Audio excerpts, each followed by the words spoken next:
네, 특히 뭐 조정 대상 지역 부활이라든지 이게 조정 대상 지역이 되면 LTV 바로 60%로 줄어듭니다. 아니면 15억 넘는 주택은 최근 부동산 시장을 둘러싸고 뭐랄까 여러 소문들이 돌고 있습니다. 보내주신 자료 보니까 내용이 꽤 구체적이던데요. 오늘은 이 이야기들 한번 좀 깊게 파헤쳐볼까 합니다. 네, 특히 뭐 조정 대상 지역 부활이라든지 아니면 15억 넘는 주택은 대출 아예 막는다거나 또 대규모 공급 계획까지 상당히 파격적이에요. 이게 진짜 현실이 되면 파장이 클 것 같은데요. 네, 맞습니다. 이 소문들이 그냥 뜬 소문이 아닐 수도 있다고 보는 이유가 과거에 비슷한 정책들이 나왔을 때 시장 반응이 어땠는지를 보면 알 수 있거든요. 이런 규제 하나하나가 사실 개인의 자금 조달 계획부터 시작해서 투자 전략 전반에 영향을 크게 줄 수 있습니다. 그렇죠. 그래서 과거 사례를 통해서 지금 상황을 좀 읽어보는 게 중요하다고 생각합니다. 좋습니다. 그럼 첫 번째 소문, 그 조정 대상 지역 부활 가능성부터 한번 보죠. 자료 보니까 마포, 성동, 또 과천, 분당 이런 지역 이름들이 딱 찍혀 있던데요. 지정 기준이 뭔가요? 핵심 기준은 역시 주택가격 상승률입니다. 최근 3개월 동안에요. 주택가격 상승률이 같은 기간 물가 상승률보다 일정 수준 이상 높으면 요건에 해당될 수 있는 거죠. 지금 말씀하신 그 지역들이 현재 이 기준에 거의 근접했거나 혹은 이미 충족했다 이런 분석이 나오는 상황이고요. 더 나아가서는 토지거래 허가 구역, 우리가 흔히 토허제라고 부르는 거죠. 이걸로 묶일 수 있다 이런 관측까지도 제기되고 있습니다. 아, 토지까지요. 그러면 조정 대상 지역으로 만약에 지정이 되면 집 사려는 사람들 입장에서는 뭐가 제일 크게 달라지는 건가요? 당장 대출이 확 막히거나 그러는 건지. 네, 가장 직접적인 타격이 바로 그겁니다. 주택담보대출, 그러니까 주담대 한도가 줄어드는 거죠. 지금은 비규제 지역에서는 무주택자 LTV가 기본 70%고 생애 최초면 80%까지도 가능한데 이게 조정 대상 지역이 되면 바로 60%로 줄어듭니다. 만약에 기존에 다른 대출이 좀 있다, 그러면 50%까지도 떨어질 수 있고요. 와, 차이가 크네요. 그렇죠. 결국에는 이 자금 계획에 차질이 생길 수밖에 없어요.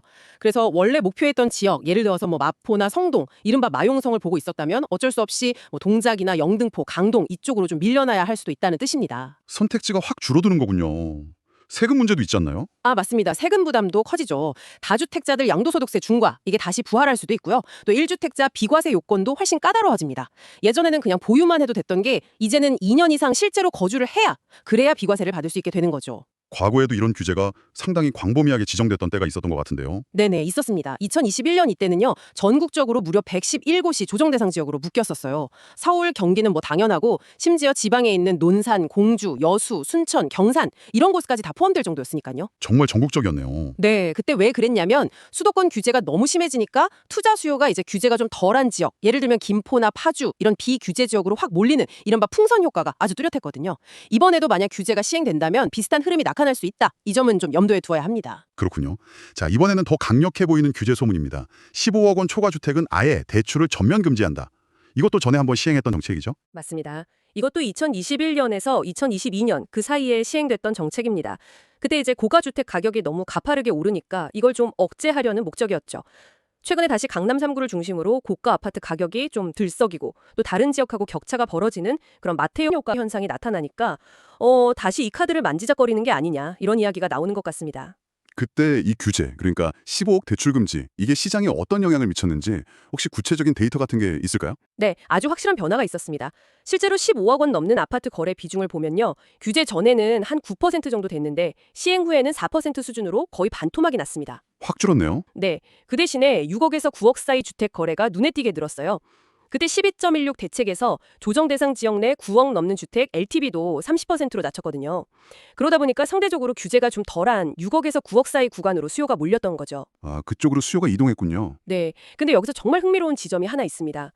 규제 직후에요. 딱 14억 5천만 원에서 15억 원 미만, 그러니까 15억에 거의 근접한 그 구간의 거래량이 비정상적으로 폭증을 했다는 겁니다. 보통은 가격이 오를수록 거래량은 줄어드는 게 정상이잖아요. 그렇죠. 근데 이 구간만 거래량이 막 늘어나면서 가격 분포가 좀 왜곡되는 현상이 나타났어요. 결과적으로 보면 15억 미만 주택의 가격 상승률이 15억 이상 주택보다 거의 2배 가까이 높게 나타내는 이것도 일종의 풍선 효과죠. 야, 정말 예상치 못한 결과네요. 그럼 이번에도 만약에 이게 시행되면 비슷한 현상이 또 나타날 수 있겠군요. 네, 그럴 가능성이 상당히 높다고 봅니다. 유사한 패턴이 재현될 수 있죠. 알겠습니다.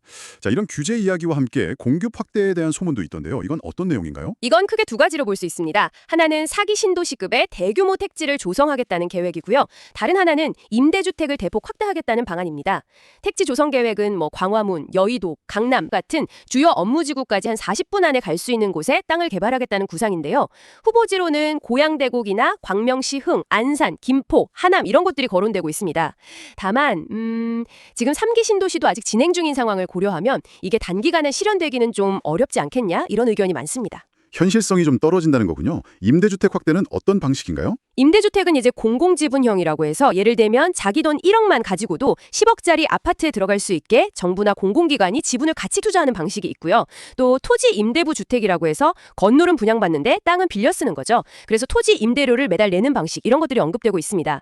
근데 이 토지 임대부 주택은 아시다시피 토지 소유권이 없기 때문에 장기적인 투자 가치는 좀 낮다. 이 점은 유의해야 합니다. 네, 잘 알겠습니다. 자, 그럼 오늘 이야기를 좀 정리해보면요. 조정 대상 지역 확대나 15억 초과 주택 대출 금지처럼 과거에 시행했던 규제 카드를 다시 꺼낼 수 있다는 소문이 돌고 있고 동시에 공급 확대 방안도 거론은 되지만 이건 현실화까지는 좀 시간이 걸릴 수 있다. 이렇게 요약할 수 있겠네요. 네. 이런 정책들이 만약 구체화된다면 빠르면 7월에 DSR 규제가 강화된 이후 9월 추석 전후가 되지 않을까? 이런 전망도 나오는 것 같고요. 네, 시기적으로는 그렇게 예상해 볼 수 있겠습니다. 근데 정말 중요한 것은요. 과거 경험을 우리가 되짚어보면 이런 규제들이 반드시 정부가 의도했던 대로 집값 안정 효과만 가져온 건 아니었다는 점입니다. 오히려 말씀드린 것처럼 특정 가격대나 비규제 지역으로 수요가 막 쏠리는 풍선 효과 같은 예상치 못한 부작용이 나타나기도 하거든요. 그래서 이번에도 만약에 규제가 현실화된다면 그 의도와는 또 다른 결과가 나올 수 있다는 가능성 이걸 항상 열어두고 시장을 봐야 합니다. 네, 정말 중요한 지적이십니다. 과거 사례를 통해서 시장이 어떻게 반응할 수 있을지 미리 좀 가늠해보는 것은 분명 큰 의미가 있다고 생각합니다. 과연 이번에도 과거와 비슷한 패턴이 반복될 것인지 아니면 또 우리가 예상치 못한 새로운 흐름이 나타날 것인지 앞으로 주의 깊게 지켜볼 필요가 있겠습니다.